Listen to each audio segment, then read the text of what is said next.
See? See?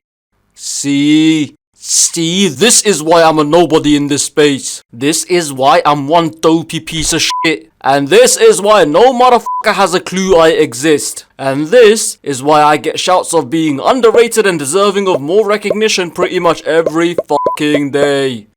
Thank you for all that, by the way, I genuinely appreciate it. But yes, let's be honest, I should have made this video about a couple of weeks ago, shouldn't I? But as usual, I thought about doing it, decided against it, only to have it requested multiple times over. Man, I'm a fucking donkey. Either way, here it is. Please still be interested. Here's a game-by-game review of Ronaldo's 2025 Nations League campaign. Let's roll on. Match 1. Portugal 2, Croatia 1. Starting off as strong as they come, a man of the match forwards display capped off by scoring the winner, which happened to be his 900th goal. And to be fair, I'd have forgotten that it was his 900th goal had the commentators not mentioned it. Because let's be honest, he celebrates every single one of them like it's a landmark, doesn't he? Respect, man. But yeah, pretty spotless display, and of course the winner didn't hurt either.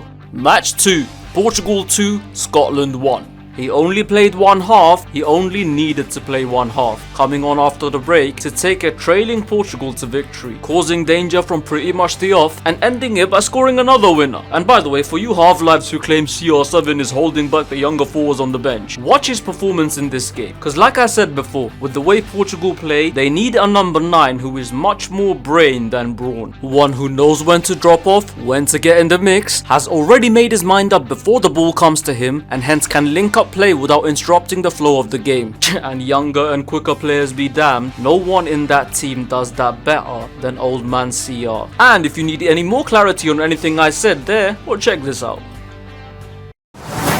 This man has somehow managed to create an appropriate system for this group of players while getting the best out of his OAP captain, hence making Ronnie's lack of mobility essentially a non-factor. And fam, that ain't easy to do. Again, this man is old. And if you are someone who in fact hasn't been watching Portugal, well basically Martinez has gotten Ronaldo to play like he's been doing so in the Saudi League. And if you haven't been watching that either, don't worry, you won't be alone. Then I direct you to Manchester United vs Brentford from the 2nd of May 2022. Because you see, this Portugal side with Ronaldo play a style not too dissimilar to United that day. That is on the front foot with a lot of intricate movement heavy on through balls and layoffs. And as far as Ronaldo's role in the team, well, when the ball's out wide, he's obviously loitering around the box. But when the build-up is somewhere in the center, he normally tends to drop deeper while the people like the fullbacks, Bruno, Joao Felix or Rafael Leao attempt to make the most of the space vacated by him and the defender he inevitably drags out, before then darting back forward in anticipation of a layoff that may or may not come his way.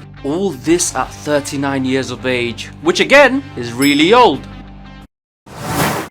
Match 3, Poland 1, Portugal 3. Another game, another winner, as is the norm. But hey, this time, not only did Gramps manage to stay on for more than an hour, he also beat someone. Hey, it's like it's 2008 all over again. Jokes aside though, this was yet another textbook case of my man making the malicious mullish and minge morons who mindlessly moan about him still starting for Portugal basically eat shit. Because here's what I want you to do with this performance. Compare Ronaldo's performance with the gentleman on the other end who was playing his position. And who was that? Barcelona's main centre forward. And you tell me who was more active, who was more dangerous, who was more effective, thus who played better. And then report back to me with your why is Ronaldo still starting for Portugal. Match 4, Scotland 0, Portugal 0. Why is Ronaldo still starting for Portugal? Yeah, okay, I'll give you this one, alright? This was the first game of this tournament where he really showed his age. Not only by his performance, but also by how cranky he was getting near the end for missing his bedtime. But at the same time, if you really wanna tell the truth, he wasn't any worse than any of his mates. I mean, granted, they were unlucky in some parts, but in general, this was just one of those nights where it wouldn't go in for Portugal. Big up Craig Gordon though. Match 5, Portugal 5, Poland 1. And this, my friends, is how you bounce the back. And am I going too far when I say that this is the greatest international performance by a 40-year-old forward player I've ever seen? Well, probably yes, given the fact that he wasn't actually 40 yet, but that's pretty much the only reason. Again, watch that performance back and think properly. A sweet Panenka pen, a sweeter through ball assist, and the sweetest bicycle kick to end the proceedings. On top of brief bursts of energy, being a thorn on the thighs of defenders all night, and just being himself, aka shutting the idiots up like it's going out of fashion. Match 6, Croatia won, Portugal won. He didn't play. What'd you expect? Of course he didn't play. Bro, this was only 3 days after he did all that against Poland. Not even sure he was able to walk properly for a week after that. Father time waits for no one, unfortunately. Match 7. Denmark 1, Portugal 0. Time to dust off your hating caps again. Cause yes, he wasn't very good here, but again, I wouldn't say he was any worse or even better than any of his fellow forwards. But yeah, if you can't resist, go on, hate away. But not for long, cuz. Match 8. Portugal 5, Denmark 2. He did it again. It took the old man another injury to do so, but he shut the lowlives up again. Like, don't get me wrong, this was far from a vintage performance. He wasn't all that involved, was clearly playing with a niggle, and hit one of the worst penalties I've ever seen him hit. Seriously, stop doing this stuttering shit, mate. You ain't Bruno. But at the end of the day, he turned up when they needed him the most. And as much as you pure football hippies may try and deny it, that was what was truly needed of him that night. Match 9. Germany 1, Portugal 2. If you're a CR7 hater, you'd call this performance pedestrian. Well, given that you're above 12 years old and won't resort to name calling, if you're a CR7 fanboy, you'd call his performance clutch. But if you're a neutral and not sure where to stand, may I suggest applying an alternative adjective that I assume accurately assesses and addresses this aging athlete's actions at the Allianz at the start of this month. The adjective being appropriate. He knew there was no point of him trying to drop deep and get involved against a high energy and high pressing German side, especially not at 40, and especially not with a bad back. So he reserved his energy, hoping for a moment to come his way.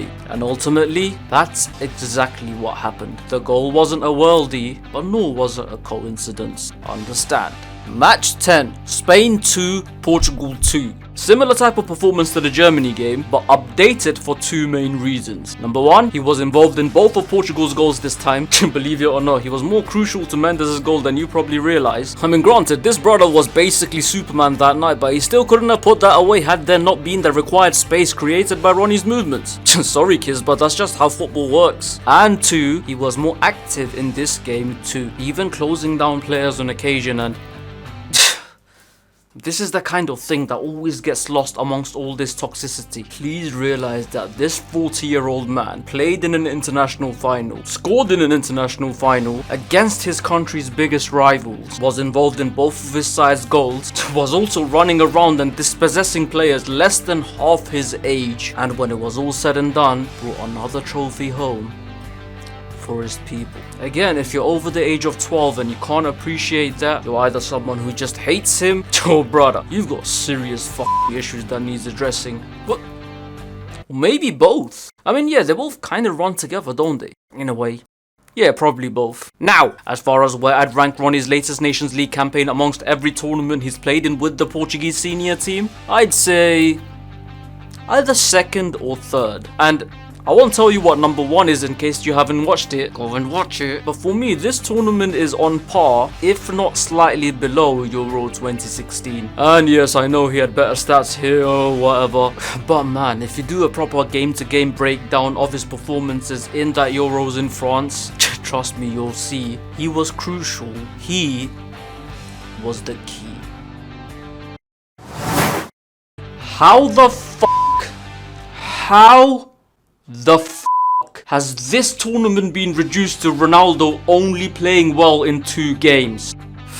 Me, that's actually so shallow, it's pathetic. Man, I genuinely can't believe this is a thing. But you know what? Sometimes, in order to combat stupid, you must take form yourself. So yeah, let's go through Ronaldo's Euro 2016. So first game was Iceland, his worst performance of the tournament, and considering he'd finished the previous season with an injury he suffered against Villarreal, that's understandable. Second game was against Austria, and this is what people are forgetting. Ronaldo was literally the only threat for his side. And remember, Portugal were a counter-attacking team who were forced to play on the front foot against the likes of Austria. And as a result, they were never going to be comfortable. Reason why their only actual wins came against sides that were better than them on the ball. Austria weren't one of them. Yet, he appeared anywhere and everywhere, trying to make the most of whatever available. And yes, missing that penalty could potentially have been costly. But wanna know why it wasn't? Cause he himself repaid that cost penny by penny. Speaking of which, this brings us to the third group game versus Hungary. And quite simple, the best individual performance of the tournament, bar none. Wanna see what a carry job in football looks like? Go and watch that game. Next up, second round versus Croatia. And my apologies to Miss Julie Andrews, but I'm gonna start from the very end. So let me get this straight. Messi will get a boost in his ratings for this pass since it counts as an assist, but Ronaldo will get no such recognition for Quaresma's goal, despite not only having had the shot which led to the goal, but also winning the ball and starting that counter-attack to begin with. You see the problem with rating apps? Because again, if you wish to judge an attacking player's performance in a defensive team, you don't look at passing stats, you look at moments. Because that's all they get on the ball, moments. And guess who had the biggest hand in the game-winning moment? It was him. It's always him.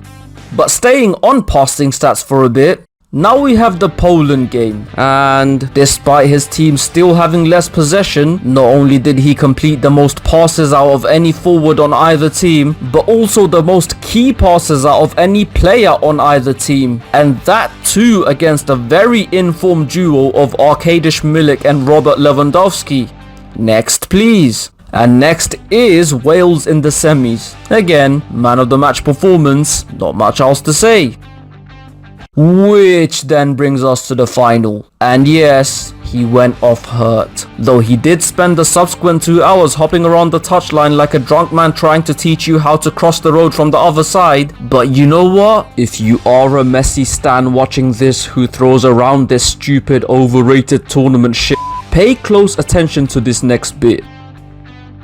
I genuinely think Ronaldo did as much, if not more, in 20 minutes against France than Messi did in 90 against Brazil in the 2021 Copa America final.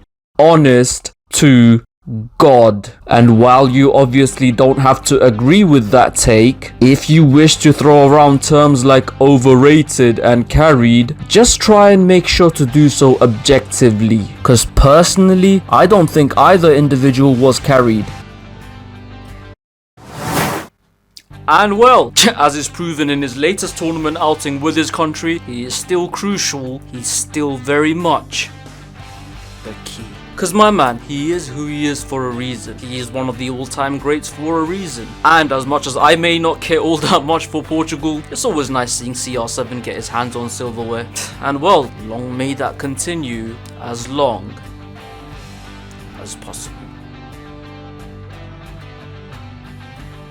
And that is that. Agree or disagree beats indifference. Once again, don't forget to like, comment and share. And of course, subscribe. Till next time, you keep rolling.